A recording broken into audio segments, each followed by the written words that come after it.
Et nous sommes en sa compagnie pour la revue de presse. Renaud est avec nous. Bonjour Renaud. Bonjour Joël.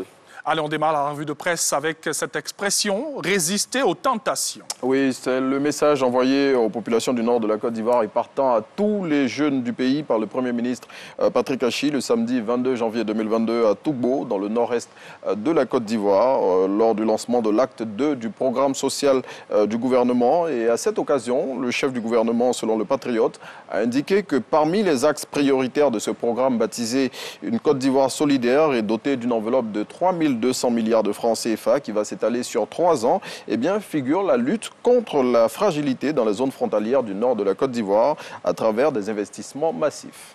Et on poursuit avec cette information. Eh bien, de nouvelles infrastructures militaires seront construites pour barrer la route aux terroristes. Oui, c'est l'une des annonces faites par le Premier ministre Patrick Achi ce week-end dans les villes de Kafolo et Kong. Et c'était à l'occasion du lancement du PS Gouv 2.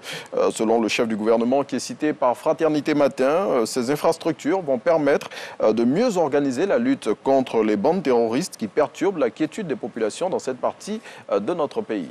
Et un tout autre sujet, des pro-Gbagbo rejoignent des pro-Simone. Eh bien, c'est ce que révèle Soir Info. Selon le confrère, ces proches de l'ex-président de la République ont décidé désormais de faire chemin avec Simone Gbagbo.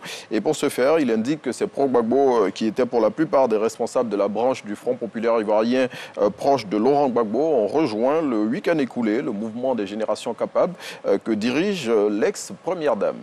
Eh bien, Renaud, prenons la direction du Burkina Faso où le président Roch Kaboré décrète un couvre-feu sur toute l'étendue du territoire national. Oui, et cette mesure est en vigueur depuis hier dimanche 23 janvier et ce jusqu'à nouvel ordre. Selon Abidjan.net, elle fait suite au mouvement d'humeur enregistré hier dimanche dans plusieurs casernes militaires à Ouagadougou, la capitale, et aussi dans le nord du pays.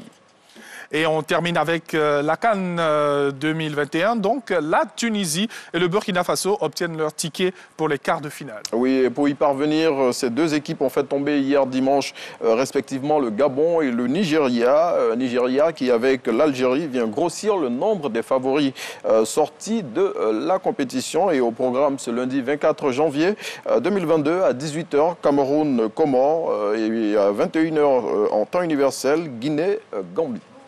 Merci beaucoup pour ces infos. Donc, 2 matchs à suivre, bien sûr, aujourd'hui sur toutes nos chaînes. Merci à Renaud qui nous permet de nous diriger vers les kiosques à journaux pour en acheter. C'est bien cela. On ne cessera jamais de le dire. Oui, il faut continuer à soutenir la presse nationale. Ah oui, c'est clair. Merci à Renaud que nous allons retrouver avec